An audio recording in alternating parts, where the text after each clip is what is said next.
আচ্ছা, যে সমস্ত অঞ্চলে বন্যা হয়, আপনার ওইদিকে হয়নি এখন? না, এখন আর নাই, শেষ। গত বছর যে হইল ভয়ঙ্কর প্রলয়ন করে সিলেটে, নোয়াখালী, ওদিকে অনেক মারাত্মক বন্যা হয়েছে। দাদারা আমাদের হিতাকাঙ্ক্ষীরা আমাদেরকে পানি দিছে, পানি উপহার। আচ্ছা বলেন তো, ওই পানিটা যখন হাঁটু সমান হয়ে যায়, এই পানিটা আমার জন্যে জীবন না বিপদ? কথা বলেন জোরে, একটু বুঝে শুনে বলেন তো। এই পানি যদি কোমর সমান হয়, বিপদ বাড়ে না কমে? শুরুতে বললেন জীবন, এখন বলেন বিপদ খালি বাড়তেছে। ওই একই পানি যদি গলা সমান হয়, বিপদ বাড়ে না কমে? মাথার উপরে গেলে আরো বেশি। অথচ শুরুতে আপনারাই বলেছেন পানির অপর নাম, আর এখন বলেন বিপদ। কাহিনী কি? এটা হচ্ছে পানির চরিত্র। পানি আসলেই জীবন, কিন্তু যতক্ষণ পর্যন্ত জরুরত যতটুকু ততটুকু যদি হয় তাইলে পানি জরুরি। কিন্তু যখনই জরুরতের চেয়ে বেড়ে যাবে তখনই পানিটা বিপদের কারণ হবে। বলে কত বিপদ?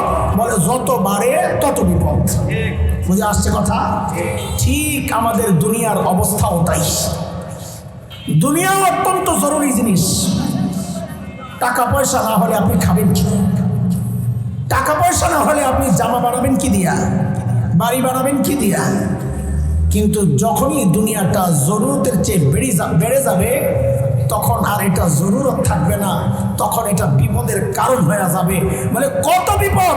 বলে যত বাড়ে তত বিপদ। আপনারা দেখেন কি না, যার সম্পদ যত বেশি তার ঘুমাইতে ট্যাবলেট খাইতে হয় তত বেশি। যারা নাই কিচ্ছু, রাস্তার পাশে ইট একটা দিয়া কি আরামসে ঘুম। মাঝে মাঝে যাওয়ার সময় নাক ডাকা দেখলে হিংসা লাগে, কি শান্তির ঘুম ঘুমাইতেছে, অথচ মাথায় তেল দিয়া টিপা টুপা ধুইয়া মুইসা কতভাবে চেষ্টা করে মাঝে মাঝে ঘুম পড়াইতে, ঘুম আসে না। আরো রাস্তার পাশে মশাই বন্ধন করতেছে, হ্যাঁ নাক ডেকে ঘুমাইতেছে। কেন?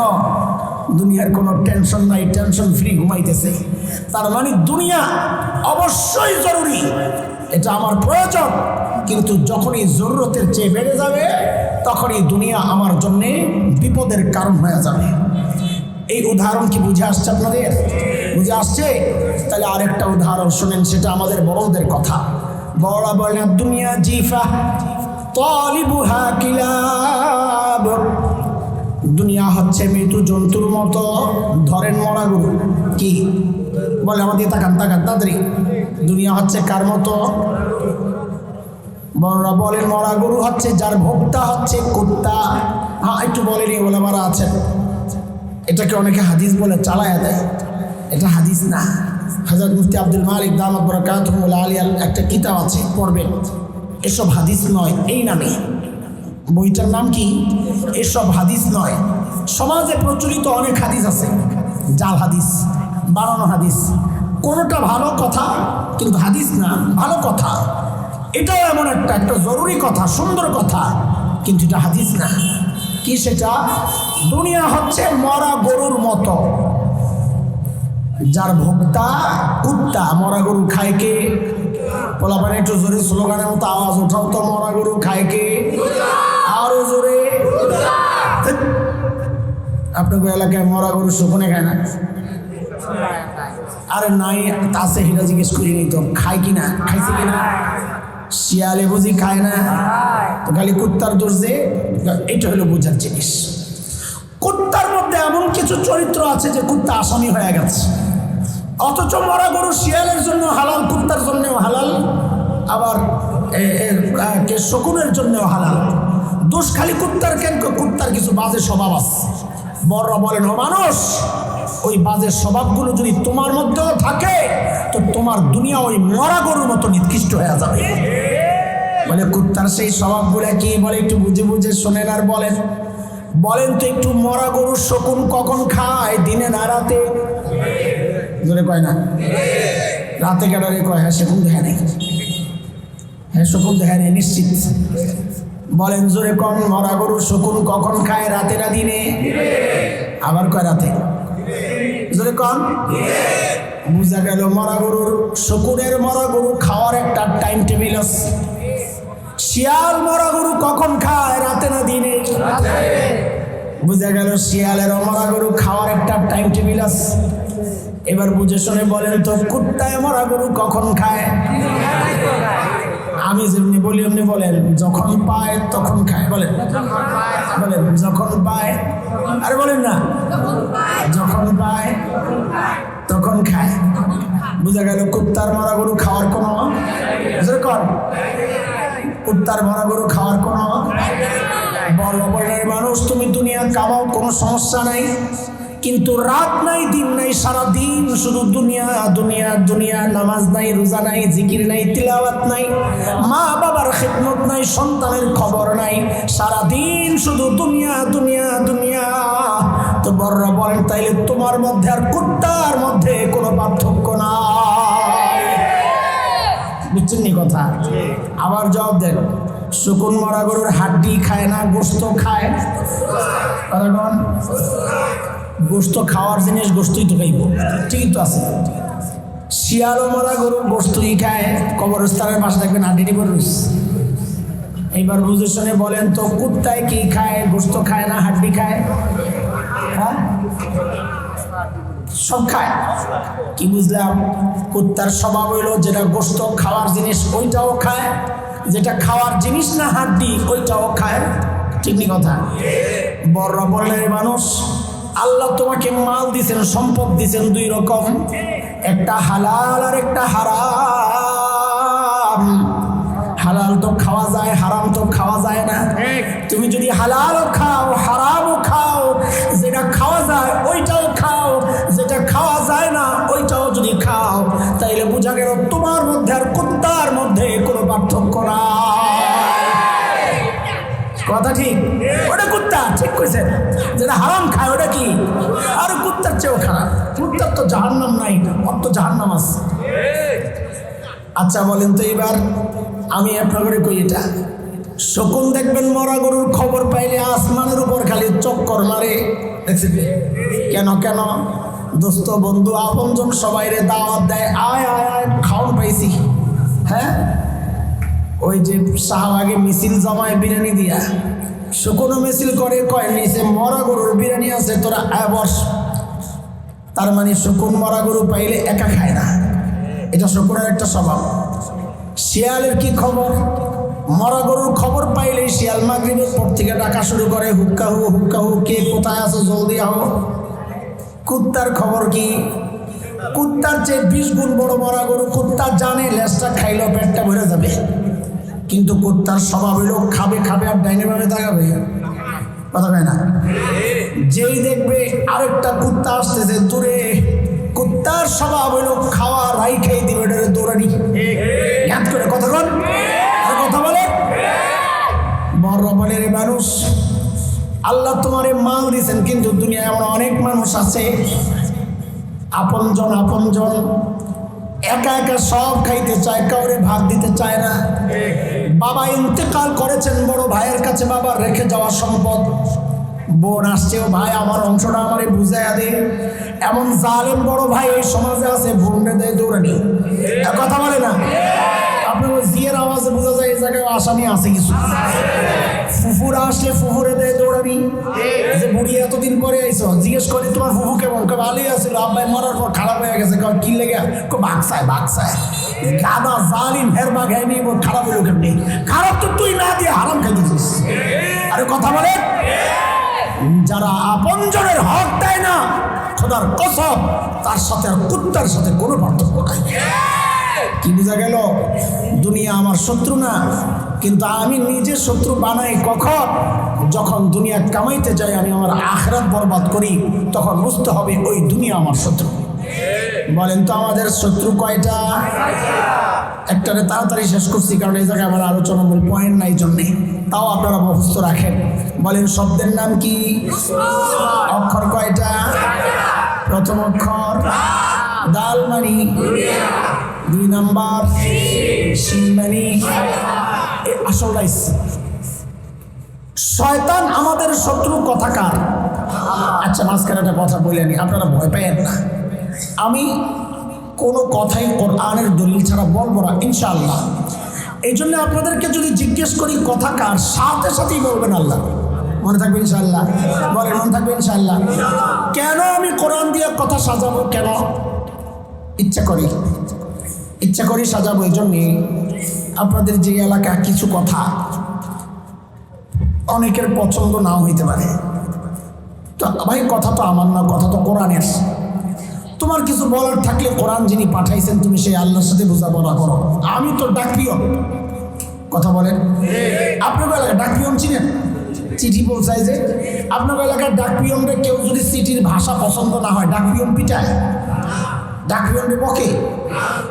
একজনই চিঠি বানাইছে, 2 দোস্ত মারামারি লাগছে।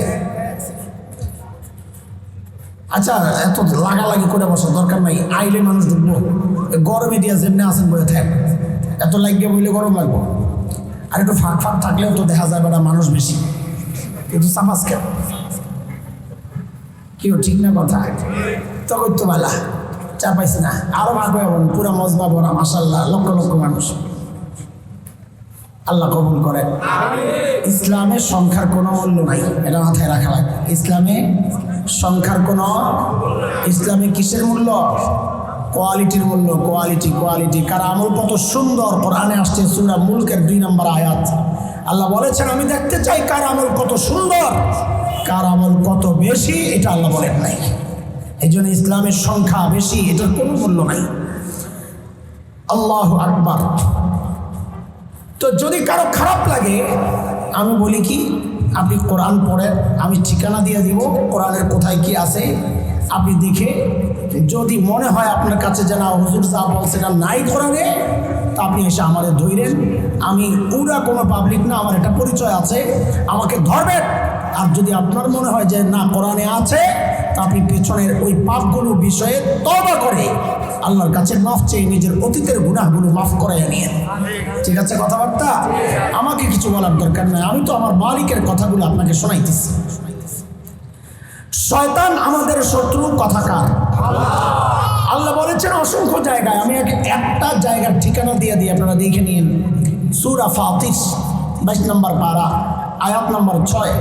আল্লাহ বলেন ইন্নাশ শাইতানা লাকুম আদুউন ফাত্তাখিযুহু আদুওয়া ইন্নামা ইয়াদউ হিজবাহু লিয়াকুনু মিন আসহাবিস সাঈর।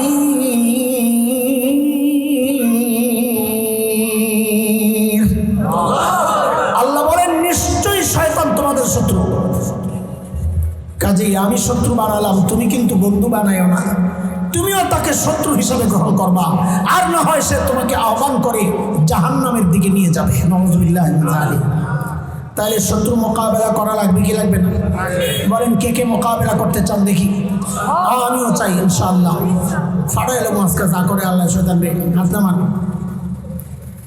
কিন্তু শয়তান যে লাগাইবেন নাই, দেখছেন নি শয়তান? কথা বলেন, শয়তান দেখছে? বলবেন দেখো নাই? শয়তান দেখো নাই? না দেখে এত শয়তানি করো, দেখলে কি করবা? শয়তান দেখা যায় না। বলেন শয়তান কথাকার। জলদি বলবেন, আমি তো বলেছি, আমি তো বলতেছি আয়াত, এটা বারবার আর যেন ভুল না হয়, সাথে সাথে জোরে বলবেন কথাকার। আল্লাহ বলেছেন সূরা আরাফ 27 নম্বর আয়াত। আল্লাহ বলেন ইয়া বনি আদম লা ইফতিনান্নাকুমুশ শাইতান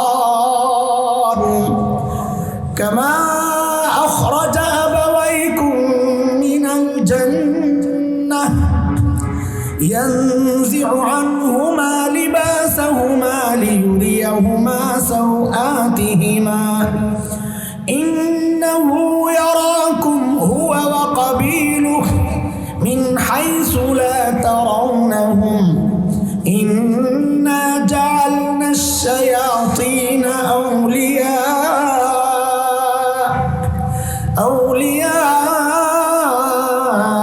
লিল্লাযীনা লা ইউমিনুন।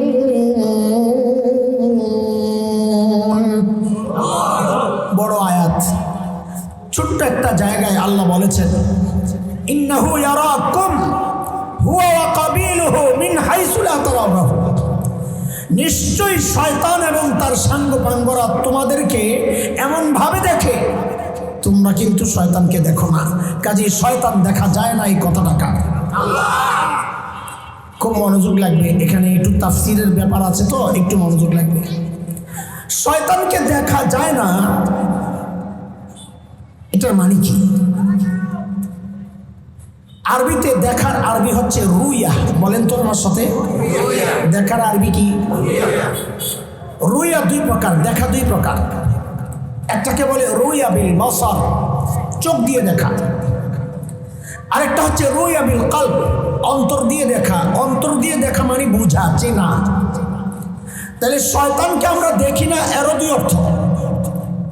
এক হচ্ছে এই চর্মচক্ষু দিয়ে, অরিজিনাল যে শয়তান আছে তাকে আমরা দেখি না, এক অর্থ। আরেক অর্থ হচ্ছে শয়তানের দোসররা আছে আমাদের চারপাশে, তাদেরকে আমরা চোখ দিয়ে তো দেখি কিন্তু চিনি না, তাদেরকে চিনি না। তাহলে দেখার কয় অর্থ? বলেন কয় অর্থ? এক হচ্ছে অরিজিনাল শয়তানকে দেখি না, আরেক হচ্ছে শয়তানের দোসরদেরকে দেখি কিন্তু বলেন, তাহলে কয়টা বেরোলো? বলেন কয়টা? এখন অরিজিনাল শয়তানকে যে দেখি না তাকে মোকাবেলা কেমনে করবো সে কথা আমরা একটু পরে আসতেছি ইনশাআল্লাহ। তার আগে যেই শয়তান আমরা দেখি কিন্তু চিনি না, ওই শয়তান সম্পর্কে একটু কথা বলা লাগে আগে। আমি আপনাদেরকে জিজ্ঞেস করি, আপনারা জানেন কি না শয়তানের চূড়ান্ত টার্গেট কি মানুষকে নিয়ে? আমি আপনি যেন নামাজ না পড়ি, এটাই কি শয়তানের চূড়ান্ত টার্গেট? বলেন তো। হ্যাঁ বলেন, আরে বুঝে শুনে বলেন। আমি আপনি যেন রোজা না রাখি, এটাই কি শয়তানের চূড়ান্ত টার্গেট? যদি কন কেন না? কারণ শয়তান জানে আমি আপনি এমন এক রবের গোলামি করি যে রব বলেছেন, বান্দা তুমি যতই গুনাহ করো না কেন, যতই গুনাহ করো না কেন, আমি আল্লাহ চাইলেই তোমার সব গুনাহ মাফ করে দিতে পারি রে বান্দা, কিন্তু একটা গুনাহ আমি তোমার ছাড়বো না। একটু চিৎকার করে বলেন তো সেই গুনাহটার নাম কি? মাশাআল্লাহ, আপনারা জানেন, জোরে বলেন, আরো জোরে বলেন। আল্লাহ বলেন ইন্নাল্লাহা লা ইয়াগফিরু আন ইউশরাকা বিহি ওয়া ইয়াগফিরু মা দুনা যালিকা লিমান ইয়াশা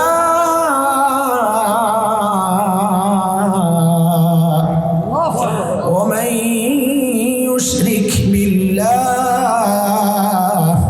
ফাকাদ ضل ضلالا بعيدا। আল্লাহ বলেন বান্দা যত গুনাহ আছে আমি চাইলেই মাফ করতে পারি, কিন্তু শিরিক ছাড়বো না।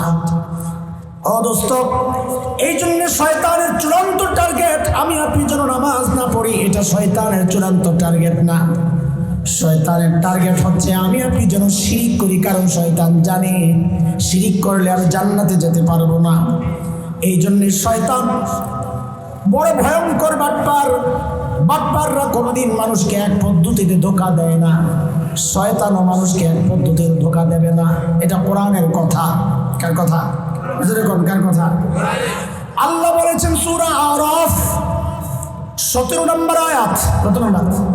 8 নম্বর পারা। শয়তান আল্লাহকে চ্যালেঞ্জ করে এই কথাটা বলেছিল, আল্লাহ সুম্মা লাআতিয়ান্নাহুম মিন বাইনি আইদিহিম ওয়া মিন খালফিহিম ওয়া আন আইমানিহিম ওয়া আন শামাইলিহিম ওয়া লা তাজিদু আকসারাহুম শাকিরিন।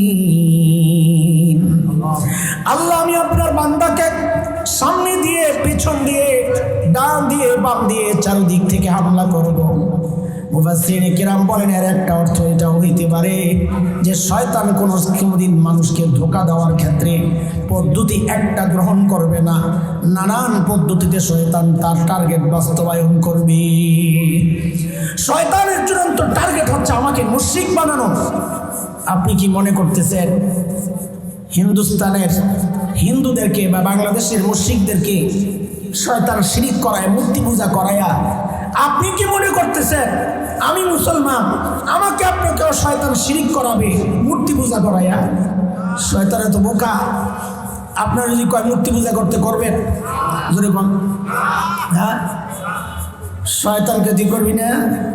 শোন, আমি বাটপার কবরা, আমি তোর দিয়া মূর্তির পূজা করাবো, তুই করবি কিন্তু টের পাবি না। আল্লাহ করে আমি তো এটাই তোরে কইছি, শয়তানরে তুই দেখবি কিন্তু চিনবি না। মানে কি, শয়তানের চক্রান্ত তোর সামনে, তুই শয়তানের চক্রান্তে জড়াবি কিন্তু বুঝবি না। ওই যে না দেখা, শয়তান দেখি না এক অর্থ, শয়তানের চক্রান্তে আমি আপনি জড়াবো কিন্তু বুঝবো না। শয়তান আমাকে আপনাকে শিরক করানোর জন্য বাংলাদেশের জমিনে যখন আসছেন হযরত, যে এই অঞ্চলের মানুষের শিরক কেমনে করানো যায়, তো শয়তান বাংলাদেশে আইসা দেখে কি বাংলাদেশের জমিন এটা পীর আউলিয়াদের জন্য বড় উর্বর জমিন। এখানে পীর বড় হিট আইটেম। বলেন কি আইটেম? কথা কন, আমি আগেই বলছি যে আপনাকে এলাকা হিসাবে কথাগুলো বলা আমার জন্য রিস্কি, কিন্তু আমি তো বলবো কোরআনের কথা, কিসের রিস্ক আমার। শয়তান দেখছে দুনিয়ায় পীর আইটেম বড় হিট আইটেম। যারা অসাধু ব্যবসায়ী তারা যখন কোনো প্রোডাক্টের নকল করে, বুঝছেন কথা, কোনটার নকল করে, যেটা চলে ওইটার না, যেটা চলে না ওইটা চলে না, আসল নাই তো চলে না, নকল করবো কি? হ্যাঁ, তো যেটা চালু মাল অসাধু ব্যবসায়ীরা ওইটা নকল করে, তাই না? শয়তান বাংলাদেশের বাজারে আইসা দেখছে এখানে পীর এটা বড় চালু আইটেম। শয়তানও চিন্তা করছে, রাখ আমিও কিছু নকল পীর বাংলাদেশে ছেড়ে দিব, যারা আমার পক্ষ থেকে বাংলাদেশের মানুষকে শিরিক করাবে, যেটা আমার চূড়ান্ত টার্গেট। আপনি তো গাল দেখে কাইতে হয়ে যান, একটু চিন্তা করেন না সে আপনাকে দিয়ে শিরিক করাচ্ছে। মানুষের মাথায় যে কি, মানুষ দেখে অবাক হয়ে যায় যে এত মানুষ যায়, সবাই কি ভুল করে নাকি? আমার এক মুরিদ আছে, মানে আমারে ভক্তি করে, মহাব্বত করে, মুসল্লি এলিভেন রোডের জুতার দোকান। ওই বেটা আমার একদিন কি কয় জানেন, হুজুর একটা দাওয়াত নিয়ে আইছে। কিসের দাওয়াত? তামগ্রস্ত মানুষ দাওয়াত নিয়ে ডেট নেয় মাহফিলের। কয় এইবার চলেন না এক জায়গায় আপনারা নিয়ে যাই। আমি কোন জায়গায়? কয় আঠুসি। আর সর্বনাশ, কয় কি রে সারাদিন এগুলোর বিরুদ্ধে কই আপনি আমার আঠুসি লিয়ে দেবেন? হুজুর মানে হ্যাঁ আমারও মহব্বত করে, ওইটারও ছাড়তারে না, কাহিনী হইল ওইটা, বুঝছেন? আল্লাহ বি রাজি রাহে, শয়তান বি নারাজ না, দুদিকে গাল দিয়ে রাখছে আর কি, বুঝছেন না? তা আমাকে তোর নিয়ে আপনি আবার নেওয়ার আর জায়গা পান না। হুজুর যায়া দেখেন না, মনটা চেঞ্জ হইতে পারে। হ্যাঁ আমার হেদায়েত করার নিয়ত করছে। তা আমি বলি ওখানে গেলে হেদায়েত হবে না গুমরা হবে, আমি বুঝি না, কিন্তু যায়া দেখেন এত মানুষ যায়, সবাই কি ভুল বুঝতে যাইতেছে? এখন এই বেটারে কি কম কর, তো শুধু এতটুকুই কইছি, মিয়া কোনো পিসাব হক হওয়ার আলামত যদি হয় এটা যে তার মুরিদ অনেক, তাহলে দুনিয়ার মধ্যে সবচেয়ে বড় পীরের নাম হচ্ছে শয়তান, কারণ তার মুরিদ দুনিয়ায় সবচেয়ে বেশি। আরে কথা বলেন না আপনারা? তো শয়তান কি সবচেয়ে বড় পীর না সবচেয়ে বড় শয়তান? অথচ মুরিদ সবচেয়ে মুরিদ বেশি হওয়া, এটা কোনো পীরের হক্কানি হওয়ার নমুনা না। একজন পীরের হক্কানি হওয়ার নমুনা হচ্ছে সে গুনাহমুক্ত আছে কিনা, তার কাছে গেলে মানুষ মুত্তাকি হয় কিনা। পিসাব নিজে যদি দাড়ি কাটে তার মুরিদ আর করবো কি? সে যে কল্লা কাটে না, এটা তো শুক্রিয়া। কথা কন আপনারা? আপনারা এমন পীরের কাছে আপনারা যান, সুবহানাল্লাহ। শয়তান কয় তোরে দিয়ে আমি শিরিক করাবো, তো শিরিক করবি কিন্তু টের পাবি না। বলে হুজুর এটা আবার কেমনি? আল্লাহু আকবার। একটা ছোট্ট উদাহরণ শোনাই আপনাদেরকে। আমার মসজিদে আমার ওই যে নানান রকমের মুসল্লি পালিত আমরা, এগুলো আমি খাতির রাখি যেন আস্তে আস্তে এদিকে ফিরে। একদিন দেখি কি একটা 10 আঙ্গুলে 10 আংটি, 10 আঙ্গুলে 10টা। তা আমি মনে করছি কি বেড়ায় মনে আংটির ব্যবসা করে, এগুলো মনে সেন। তা আমি কি আপনি আংটির ব্যবসা লইছেন নাকি? কয় না হুজুর, আমি তো এই যে 10 আঙ্গুলে 10টা, কয় 10টার 10 কাপ, 10টা চিন্তা করেন 10টার কি কি একটু শোনার জন্য কি কি দেখে করা শুরু করছে। একটা দিয়া শত্রু দমন, একটা দিয়া জিন্নাত থেকে বাঁচি, একটা আমার স্বাস্থ্যের জন্য, একটা ব্যবসায় উন্নতি, একটা বউ কবজা করা, একটা আত্মীয় স্বজনকে কবজা করা, একটা শাশুড়ি কবজা করা। হ্যাঁ সব শোনা লেছে 10টা। তা আমাকে 10টা যে কিনছেন পাইকারি রেট হিসাবে একটা ফ্রি পান নাই? সবগুলো একসাথে পড়লে 11 নম্বর একটা লাভ হয়। এটা আপনাদের কয়নায় আংটিওয়ালায়। তা হ্যাঁ মনে করছে হুজুররা তো ওই সমস্ত ব্যাপারে অনেক কিছু জানে, আমি কোন ফায়দা থেকে বঞ্চিত হয়েছি এতদিন আল্লাহ জানে। হ্যাঁ খুব আগ্রহ নিয়ে করছে হুজুর ওটা কিটা। আমি সবগুলা মিল্লা 11 নম্বর লাভ হইল, সবগুলা মিললে আপনার ইমানটা খাইলেস। কথা বলেন, আরে কথা বলেন। আংটি কারো ভাগ্য পরিবর্তন করে, খোদার কসম এই বিশ্বাস যদি কেউ করে, ওই মূর্তি পূজারী আর এই আংটি পূজারীর মধ্যে কোনো পার্থক্য নাই। হ্যাঁ রে ভাই, আংটি এই পাথর যদি ভাগ্য পরিবর্তন করত, একটু বলেন তো দুনিয়ার মধ্যে সবচেয়ে দামি পাথর কোনটা? আর দামি মানে দিনই দিক থেকে মূল্যবান, মূল্য না। মাশাআল্লাহ মাশাআল্লাহ, কি বলেন বলেন? হাজরে আসওয়াদ, আল্লাহু আকবার। যার মধ্যে চুমা খাইলে মানুষের গুনাহগুলা চুম্বকের মতো টাইনা নিয়ে যায়। হ্যাঁ, যারা হজ করছে তারা জানেন বিষয়টা। সবচাইতে ভিড় পড়ে যেই জায়গায় ওই হজরে আসওয়াদ একটু চুমা দেওয়ার জন্য। এখন তো স্বাস্থ্য ভুলে গেছে। যখন একটু হ্যাংলা পাতলা ছিলাম তখন ভিড়ও কম ছিল। ওই 90-এর দশকের শেষ দিকে আমি একদম টিং অবস্থায় গেছি। তো আল্লাহ তাআলা ওই সময় সুযোগ ছিল, মানুষও কম ছিল, আমিও ছিলাম অল্প হালকা। তো যখন আস্তে আস্তে একটু বয়স হইতেছে ভাবলাম আরে এমনও সময় আছে, চুমা টুমা দিয়ে লই, বুড়া হয়ে গেলে তো আর পারুন না। যেই অবস্থা ওখানে সুবহানাল্লাহ। তো একদিন নিয়ত করছি চুমা একটা দিন। এখন আমি তো যাইতে পারবো না, ওখানে যাওয়ার কিছু সিস্টেম আছে, শিখাই দিই, দরকার নাই তাও বলি। এইভাবে আগানো যাবে না, সোজা বুকটারে সেভ করে কোনটারে দুজনের ভিতরে ঢুকে খালি মোড়াই তুই বুঝে আসছেনি তরিকা। আরে কথাটা বুঝাইতে পারছি না, এরকম করে খালি এরকম বুঝতে। আমি দেখি যে আমার সামনে কালা একটা আফ্রিকান। হ্যাঁ ভাই, আমার কলিজা ঠান্ডা, কারণ হ্যাঁ আগাইলে আমার আর কিচ্ছু করা লাগবে না। হ্যাঁ তো ধাক্কা দেওয়া লাগে না, সোজা আটকে দুইটা পরে এমন। আমি হ্যাঁ পিছনে পিছনে আস্তে আস্তে চাইতেছি, হ্যাঁ টের পাইছে আমি যে হ্যাঁ সাহায্য নিচ্ছি। আমার আস্তে করে তাল তাল আয়তে আয় বলে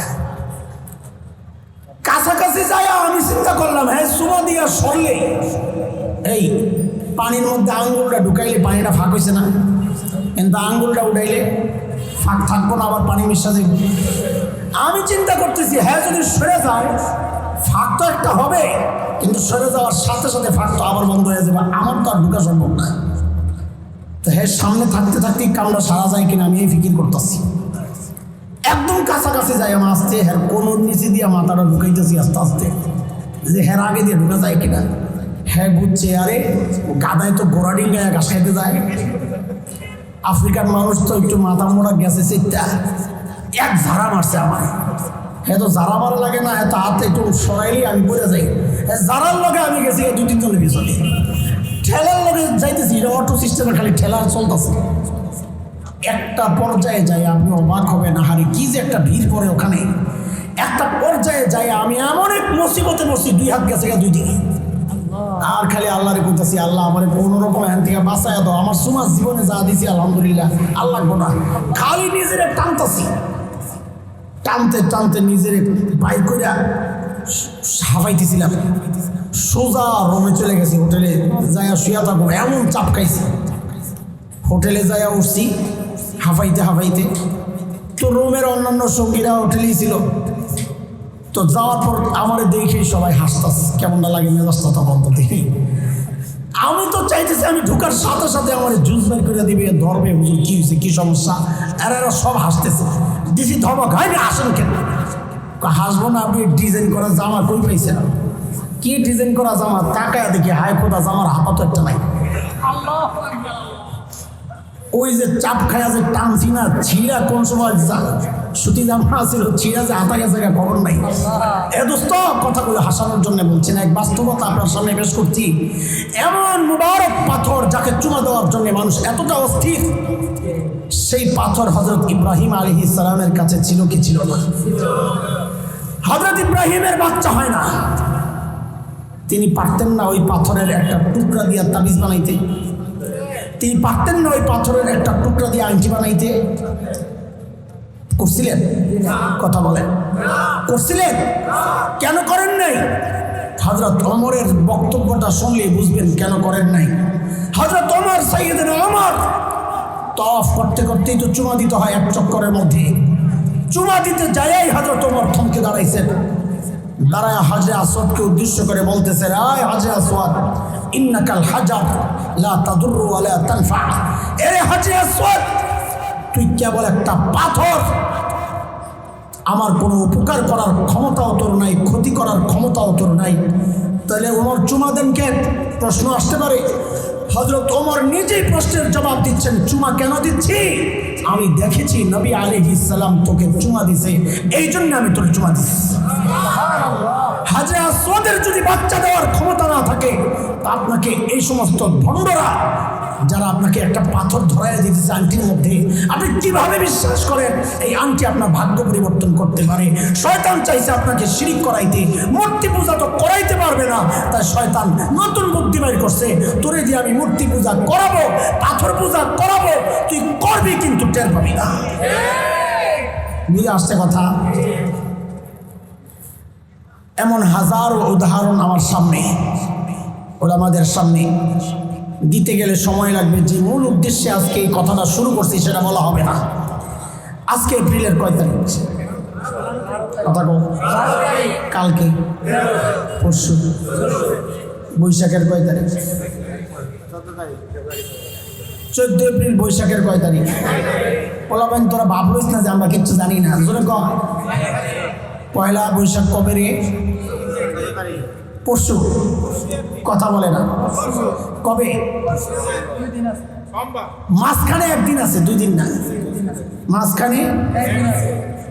শয়তান এই সমস্ত দিবসগুলোরও এখন এই জাতিকে শিরিক করানোর জন্য একটা মাধ্যম বানাইছে।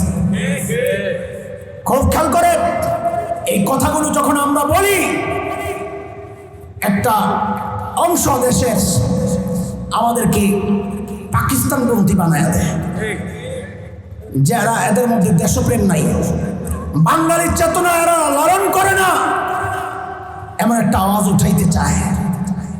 দোস্ত, পাকিস্তানপন্থী বলতে কিচ্ছু নাই। পাকিস্তান কোনো ইজমের নাম না। আমরা ভারতপন্থী বলি, আমাদের একটা ব্যাখ্যা আছে। গত 16 বছর এই আলাদা করা হয়েছে জাতিকে পাকিস্তানপন্থী বইলা। পাকিস্তানপন্থী মানে কি আমরা জানতে চাই। ভারতপন্থী মানে আমরা বুঝি হিন্দুত্ববাদ, বলেন কি সেটা? কিন্তু পাকিস্তানপন্থী মানে কি ও বলতে পারে না। সেটা হচ্ছে মুসলমান। আমার আপনাকে ইসলামপন্থী বইরা যদি আক্রমণ করতে চায়, তো সাধারণ মানুষ তো সাপোর্ট করবে না। এই জন্য ওরা ঘুরাইয়া পাকিস্তানের কান্দে দিয়াই না ইসলামপন্থীদের বিরুদ্ধাচরণ করা হচ্ছে, একটা সমাজের অভ্যাসে পরিণত হয়েছে। কথা বলেন, কথা বলেন। সেই সমাজ এই বাংলাদেশের মানুষকে শিরিক করানোর জন্যে নানা কৌশল অবলম্বন করেছিল। তার মধ্যে একটা হচ্ছে প্রয়াত কবি সুফিয়া কামাল, মনে আছে না? সুফিয়া কামালের একটা সংগঠন, সেটা হচ্ছে উদীচী শিল্পগোষ্ঠী। কিনা? উদীচী 80-র দশক থেকে একটা বাংলাদেশে নতুন এই পহেলা বৈশাখের উদযাপন শুরু করছে। তারও আগে উদযাপন হতো। সেটা কি? সেটা হচ্ছে চৈত্রের শেষ, নতুন বছর হালখাতা খুলবে, এমন একটা উদযাপন হইতো। এটা আমরা নিষেধ করি না, এটা বাচ্চা আকবর থেকে শুরু হয়েছে। এটার সাথে আমাদের কোনো সমস্যা নাই। সমস্যা কখন? যখন বাঙালির চেতনার নামে আমাকে আপনাকে ওরা শিরিক করাইতে চায়, তখন তো এই জাতিকে সতর্ক করা আমাদের ইমানি দায়িত্ব। আমাদেরকে সেই ক্ষেত্রে জঙ্গি বলুক, সাম্প্রদায়িক বলুক, উগ্রবাদী বলুক, যাই বলুক, উম্মতকে শিরিক থেকে বাঁচানো আমার ইমানি জিম্মাদারি। কথা বলেন ঠিক কিনা? কেমনি শিরিক করো যুবক, খেয়াল করো, তওবা করো, আগের যা করছো ভবিষ্যতে না করার ওয়াদা করো। পহেলা বৈশাখের উদযাপনগুলা কেমনি শিরিক? ওই যে আয়াত পড়েছি সূরা আরাফের 27 নম্বর, শয়তানকে আমরা দেখি কিন্তু চিনি না। আমরা শিরিক করি শয়তানের চক্রান্তের জালে ফেসে, কিন্তু বুঝি না। বুঝাইতে আসছি আপনাদের, একটু খেয়াল করেন। সেটা হচ্ছে একদম সকালে সূর্য ওঠার আগেই ওরা রমনা বট বলে যায় হাজির হয়, জানেন তো? আরে জানেন না? জানেন না? যারা জানেন তারা বলেন, তাহলে অন্যরা বুঝবে যে হা ঘটনা ঠিক আছে, হুজুর আন্দাজে কথা কয় না। রমনা বটমূলে যায় ছায়ানট, ছায়ানট উদিচি না, আমি ভুল বলেছি, উদিচি এটা অন্য জায়গা। ছায়ানট প্রয়াত কবি সুফিয়া কামালের সংগঠনের নাম কি? আবার বলেন। ছায়ানট। উদিচি আরেকটা, এই টাইপের ওইটা, উদিচি আরেকটা। ছায়ানট শিল্পী গোষ্ঠী, এই ছায়ানট শিল্পী গোষ্ঠী যায়া রমনা বটমূলে, রমনা ওই বট গাছ নাই, এটার জায়গাটার নামই বটমূল, আমি দেখছি যায় বট গাছ নাই, ওই জায়গায় যায় বসে, সূর্য ওঠার অপেক্ষায় থাকে, সূর্য ওঠার অপেক্ষায় থাকে। সূর্য ওঠার সাথে সাথেই শুরু হয়ে যায় রবীন্দ্রনাথের এক গান দিয়া বৈশাখকে বরণ করা, সেটা হচ্ছে এসো হে বৈশাখ এসো। এই গান দিয়া সচেতন মানুষ অবশ্যই আপনারা জানেন অনেকেই, কিন্তু সমস্যা হচ্ছে রবীন্দ্রনাথের গান দিয়া বৈশাখ বরণ হবে। যারা রবীন্দ্র চর্চা করেছেন তারা তো অবশ্যই জানেন, যারা জানেন না তারাও জেনে নেন। রবীন্দ্রনাথের সমস্ত গান কবিতার মূল উপজীব্য বিষয় ছিল দুইটা, তার আলোচনার বিষয়বস্তু আগে ছিল দুইটা। রবীন্দ্রনাথের গান আর কবিতায় হয় প্রেমের কথা থাকতো অথবা প্রার্থনা, দুইটার যে কোনো একটা। তার যে কোনো গল্প, যে কোনো কবিতা, যে কোনো গান হয় প্রেমের কাহিনী পাওয়া যাবে অথবা প্রার্থনার কথা জানা যাবে। আপনাদেরকে জিজ্ঞেস করি, আসা হয় বৈশাখ এসো প্রার্থনার কবিতা, রবীন্দ্রনাথের প্রার্থনা কার কাছে ছিল? আল্লাহর কাছে। এই কথা বলেন, কার কাছে? কার কাছে? তার দেবদেবীর কাছে। রবীন্দ্রনাথ মূর্তির পূজাই না, সে প্রকৃতির পূজা করত।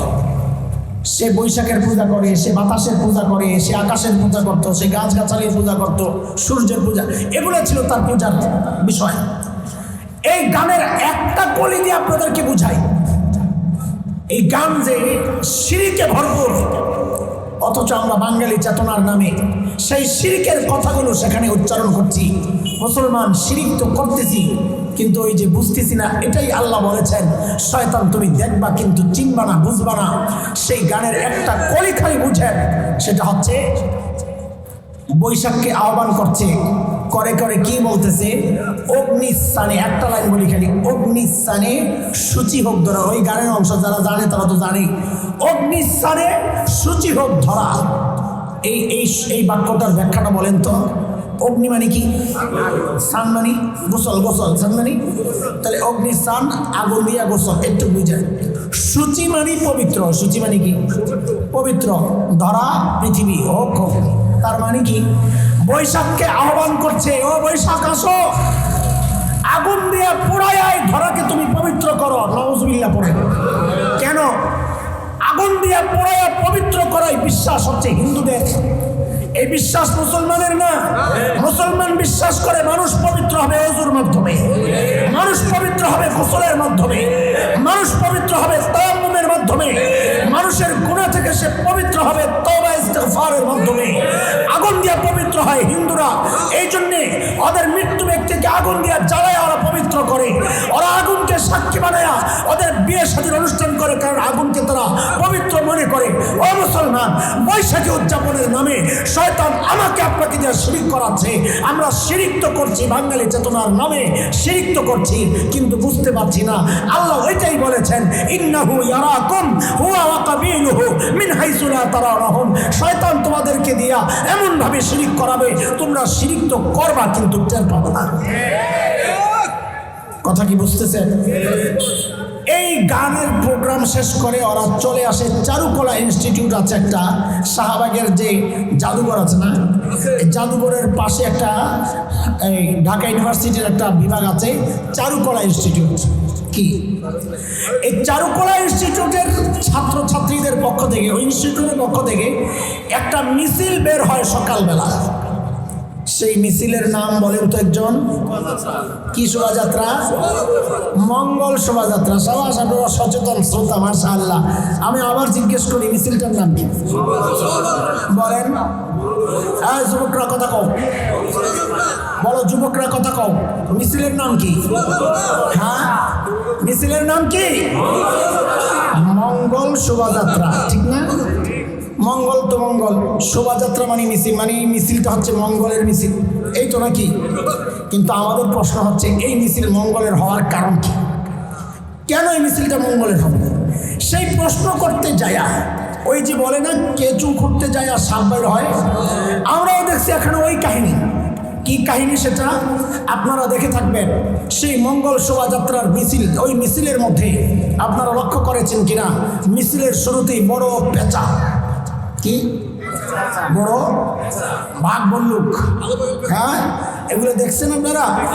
আচ্ছা, কোনোদিন জানতে চাইছেন মিছিলটা হচ্ছে মানুষের কান? বলেন বাংলা ভাষা এটা কাদের ভাষা? কার? আরে সূরা লোকমানে আসছে, আল্লাহ বলেছেন অমিন আয়াতিহি খালকুস সামাওয়াতি ওয়াল আরদ ওয়া ইখতিলাফু আলসিনাতিকুম ওয়া আলওয়ানিকুম। ভাষার পরিবর্তন, মানুষের গায়ের কালারের পরিবর্তন, এটা মানুষের জন্য কুদরতের ফয়সালা। জীবজন্তুর সব ভাষা এক। ভারতের কুত্তায় ডাক দেয় ঘেউ, বাংলাদেশের কুত্তায় ডাক দেয় মেও। বলাবান কথা বলছ না কেন? কি বলে ডাক দেয়? হ্যাঁ, আমেরিকার বিলাই ডাক দেয় মেও, বাংলাদেশের বিলাই ডাক দেয় হাম্বা। কি বলে? তার মানে জীবজন্তুর ভাষা, ভাষা পরিবর্তন। এটা কাদের জন্যে বলেন? কাদের জন্যে? তাহলে আমাদের প্রশ্ন, বাঙালিদের এই মিছিলে পেঁচা আসলো কেন? এবার আপনারা বলেন, আপনাদের প্রশ্ন জাগে কিনা? মিছিল হলো মানুষের, জীবজন্তুর এই মূর্তি আসবে কেন? পেঁচার ছবি আসবে কেন? পেঁচার মূর্তি কেন আসবে? হায় আল্লাহ, এই তত্ত্ব বাইর করতে যায় দেখি সর্বনাশ। এখানেও তো কারবার ওইটাই হইতেছে, শয়তান গোটা জাতিকে দিয়া শিরিক করাচ্ছে। আমরা শিরিক তো করতেছি কিন্তু টের পাচ্ছি না। বলে হুজুর কেমনে কি বুঝলাম না। হ্যাঁ শুনেন শুনেন, তোরা আরেকটা দিবস উদযাপন করস, সেটা হচ্ছে 31st নাইট। কি বলা ভাই, আমার সাথে ভাবলিস না তোরা, বল কি কি উদযাপন করে? কবে সেটা? কবে? 31শে ডিসেম্বর। কখন? রাত সব জানে বলা ভাই, রাত 12টায়। 1 মিনিটে শুরু করে, কিন্তু আগে দেওয়া প্রস্তুতি নেই। আপনারা কি জানেন এই 31st নাইট এটা উদযাপনটা কোত্থেকে কি আসছে জানেন? জানেন না? আমি মনে করি অধিকাংশ বাচ্চারাই জানে না। এসব ওই মঙ্গল শোভাযাত্রায় পরে যাচ্ছি, আগে 31st নাইটটাকে ভেঙে লইতে, ওইটা বোঝা সহজ হবে। এই 31st নাইট কি কোনোদিন জানতে চাইছো? আলেমের কাছ থেকে জানার দরকার নাই।